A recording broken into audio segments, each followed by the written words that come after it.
watching Channel 20 TV. Be with Channel 20 and let us make things better together. I'm going to ask you, regardless about COVID-19, how's the overall development progress in Uganda? I'm talking about economic perspective eventually. What do you think?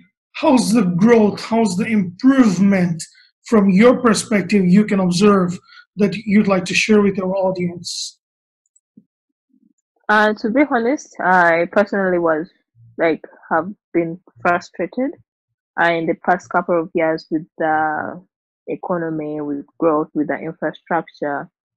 But right now, for 2020, I think a lot of things that a lot of systems, the infrastructure has grown a bit. That some things are simpler to use, because Uganda being a landlocked country, it affects our infrastructure so much.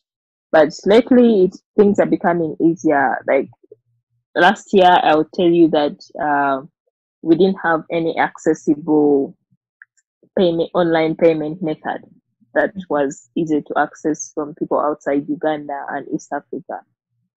But now these things are coming up, so growth is happening. At least economic growth is happening this year, and I think if it wasn't for COVID-19, we would be very, very far from where we were. But in the last couple of years, it was very, very frustrating. Everything you would want to do to grow, let's say, a company or a business, or to really live normally, you would find out that it's not accessible in the country. It's not able to be used in the country. So, yeah. Now, I would like to focus on your project and your work. So, when did you start realizing that you need to, or you'd like to, do something relating to malaria? When did you start feeling that for the first time? When you ask me the first time I didn't do anything about it. So the first time that I really wanted to do something about malaria, I was very little. I think I was like 8 years old. But then that time I only cared about myself. I wanted to help myself not suffer from malaria as often as I used to. But then when I thought about it and I actually decided that I am doing something about it, it was in 2015. For example, I suffered a lot from malaria when I was little. So most of the days I never used to go to school. I used to stay at the orphanage with our caretakers. I grew up from an orphanage. And then I was discriminated from a lot of activities, sometimes from even playing. So like that made my childhood a bit painful and a bit sad, but of course it wasn't entirely sad. So then in 2015, like I have a friend who lost her 5-year-old daughter to malaria, and that kind of brought back my pain from my childhood because the kid was my friend. So because of all that, I just decided that this is the right time. It came in, I wouldn't say in the right time, because it's a time I was really trying to find out what I am going to concentrate on in my life. So that time I decided to do something, to find something so that other kids like her do not go through the same experience, or parents do not go through the pain of death for their kids because of malaria, because at that point I knew that malaria can be prevented. But then I thought the people that are really affected do not even know that, do not even have access to the prevention measures that are available, that are everywhere. So I was like, at least I'll try to make these preventive measures that are already available accessible to them. So I just wanted to create or find interventions against malaria for the people that are mostly affected by it. Mhm. Now, my question is why soap? Why did you come up with the idea that you're going to prepare or you're going to produce or you're going to manufacture a soap which is going to prevent others from affecting through malaria? Why soap? Why not any other options like spray, tablet, capsule, whatever? Why particularly soap? Why it was in your interest? Uh, Actually, that wasn't my interest. The soap wasn't my interest, but so I was developing this product, not for me, but for the people. So I we carried out different interviews and surveys from local families in hospitals, trying to really find out that product that almost every family uses. Oh. And because we are targeting low income communities, Mm. we had to find a product, a common product.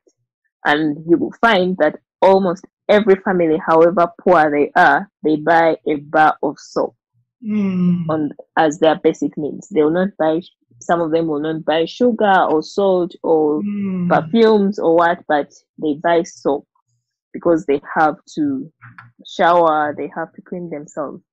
So that Mm. was the most common product, and it's the Mm. most common product that even the poor family that does not maybe buy soap on their daily basis, they Mm. buy it at least for their child, for a newborn baby until they become like 5. Mhm. So yeah, that's why soap. No, no, no. It's rightly you said, and I'm really overwhelmed and amazed the way you applied some economics and marketing principles while targeting that how you can support the best possible way to your community, to your society people, to your country people. It's really commendable. Hats off to you.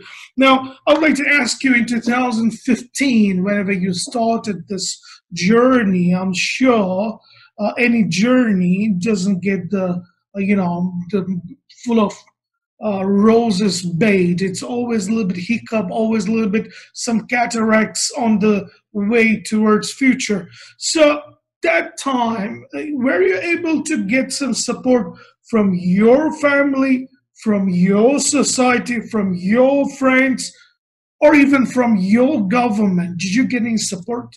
I'm talking about 2015.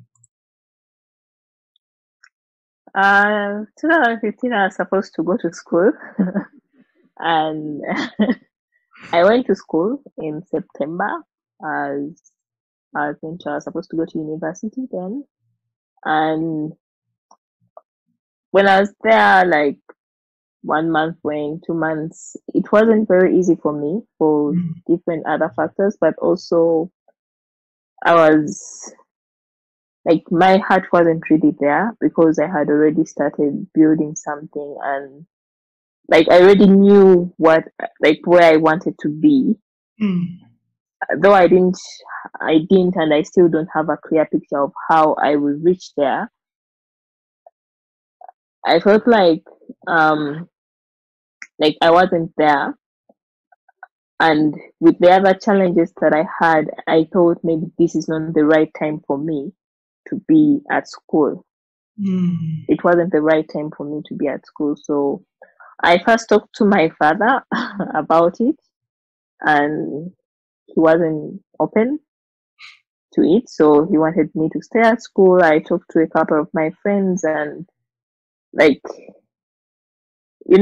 as much as it was hard, like everyone was advising me to hustle and manage to finish school then. So I just woke up one day and packed my things and left university. And I went to an incubation program. It's called Social Innovation Academy. It's a place that empowers marginalized youths to become social entrepreneurs. So I went back there and started working on organics. So I spent almost like a year and 2 years without speaking to my friends. Or like for example, my father was very mad at me. I spent like almost a year without talking to him. Mm. Um, yeah, I understand. his place, because education is power, So I understand where he stands, that he, like, this is success to a lot of us, a lot of people. So yeah, but Joy, yeah. So when that happened in 2015, when all that happened, I just decided to extract the people that bring me negative energy and confuse me. Yeah. No, this is rightly said, and whenever something exceptional going to happen, whenever something exclusive going to happen, normally we do not understand, we do not see its prospect. But it needs devotion, sacrifice, and passion the way you have done it. And you took the risk, of course. Because of that risk, now you can proudly say a lot of people are getting benefit out of your product. Now I'm going to ask you about Euganics, about this organization. Can you please share with our audience the size of the operation, what you do, what's your role, how many people, what's the current activities, a little bit introduction about this Euganics. Okay, so yeah, what we do at Euganics is we, of course, we have a vision to create a malaria-free world, and we are leveraging on everyday products like a soap to fight malaria. So we incorporate natural components that repels mosquitoes into these everyday products. And our aim is to make these products accessible to the mostly affected communities. And those are mostly low-income communities in rural communities. So what we use as social business model, for example, we are working with hotels and resorts, we are working with tour companies, we are working with international distributors, pharmacies, and to get the product to the travelers and to the high-end market. This is the high and middle income earners within Uganda and other countries we are working in. So they buy our product at a high profit margin. For example, the hotels buy it at a profit margin of 50%, and the travelers buy it at a profit margin of 85%. And then we are able to cross-finance for the low-income communities and sell to them our product at the same price as regular soap, that is at 75 cents. I see. Yeah. So right now, with you? So right now we are 37 with 30 women and 7 youths. So we also empower women to grow the herbs that we use in the product and extract essential oils from them. So we set up extraction centers, and then they supply us with the very basic raw materials. So this is to employ the women, but also to have a reliable supply chain. Yeah. And you're only currently covering Uganda, or do you have any plan to cover other African nations or out of Africa? What's your future target?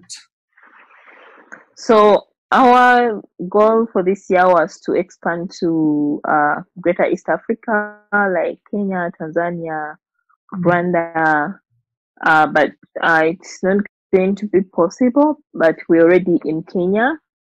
We already started going into Kenya, and then early this year, we got a certification in all the European Union countries. So we have like a partner in Austria. Oh, okay, good. Who is supplying to the European Union countries. Yeah, so if we didn't have, we are lucky we had this because of COVID-19, the tourism sector went down. But because we have this distributor or partner there, we are able to continue selling to to that specific industry. Sounds very, very good. So I'm going to ask you, in the present circumstances, do you get any support from the social group, or even it can be NGOs, or even it can be from private sector? Do you get any patronization, any donation, any financial support, any encouragement from any group of people? Yes, we've gotten support from a couple of organizations. Mm-hmm. So we've gotten support from the Social Innovation Academy. We've gotten support from the Tony Lumelu Foundation of $5,000. That was in 2017. And 2018, we got support of $12,500 from the Azisha Prize Mm. and Johnson. Um, so through this COVID-19 crisis, we usually have uh, maybe they're patrons, I don't know, but we get people that are willing to support a specific community, like maybe orphanages or even a refugee camp that reach out to us and they donate soap to that specific community through us, and then Mm. we are able to supply it there. Mm-hmm. Even this year, we got like a relief fund to supply our products to the communities from the Anzisha Prize. Mm-hmm. And currently, what you are busy with? Are you busy with any particular production or particular mission or particular activities or project? What's your current engagement? Today we had a production of the essential oil. But right now the most pressing project we are working on is we are building a bigger facility for our production because we want to increase our production capacity, and we've gotten some support from Johnson and Johnson for that. So that's like the big project we are working on, setting up the facility.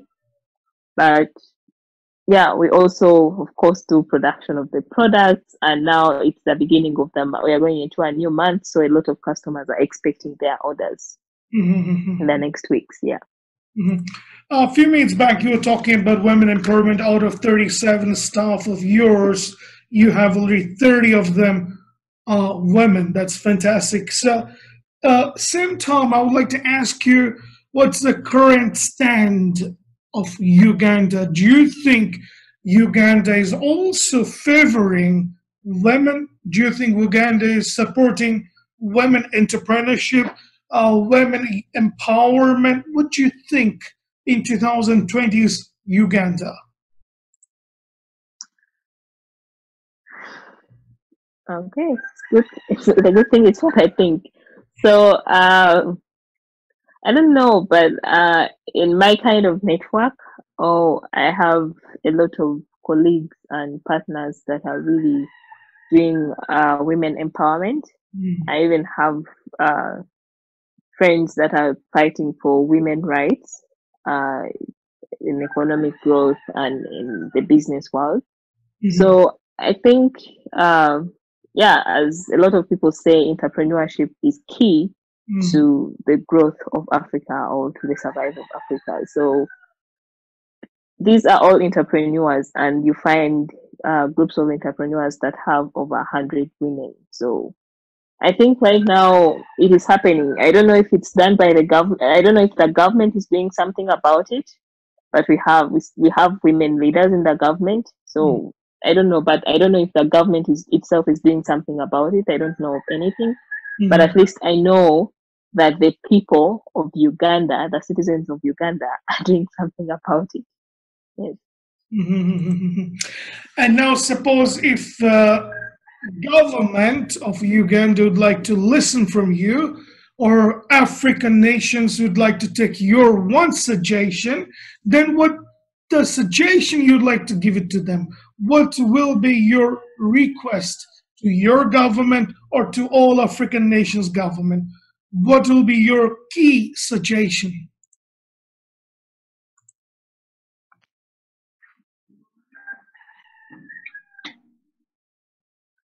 Um, my suggestion would be like I've heard of government initiatives wanting to support youth entrepreneurs and everything. I've just never seen an entrepreneur that they have supported, like for example the government of Uganda. And I know of a lot of young and old entrepreneurs that are really doing great work, not just Ugandans, but a lot of other organizations and companies doing very, very great work. but then some companies fail because of a lot of factors that are still caused by the government, infrastructure, the taxes, a lot of them. So I feel maybe I would ask for transparency for the government to really support the very young enterprises, because they are here. For example, I have a purpose to fight malaria, but if the government is to support me, the effect and the impact would be much bigger than I can do right now. A lot of like other organizations from other countries are supporting me. So government need to support like the local young enterprises, the local young entrepreneurs that are trying to do something that is going to improve the economy. And then other, let's say the African Union, as we are talking about, same thing. Instead of maybe going, of course, it's okay to go through the government and support the economy of a country like Uganda through the government, yes. But then maybe they can also give an opportunity to support directly entrepreneurs or youths directly instead of always going through the government. And your final comment or statement to the youth generation, like your age girls or the boys who are youth, who would like to get inspired from Joan, what you gonna tell to them?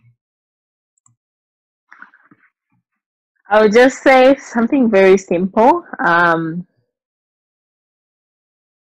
We know, or if you're a youth and you don't know, like the world, Africa, our communities, they're looking at us, and they're looking at us, this generation, to for growth, to solve the challenges that we are facing in our community.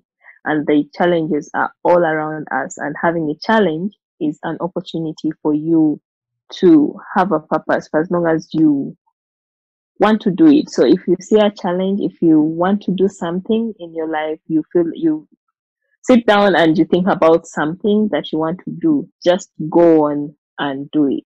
Like, don't wait for anything, don't wait for money, don't wait, just start working on it. You find the resources, because we have a lot of opportunities around us. You just need to look for them. You just need to use the opportunities around you. But no one is going to believe in you if you don't believe in yourself first. Others are just going to follow, but you have to first believe in yourself first. Yeah.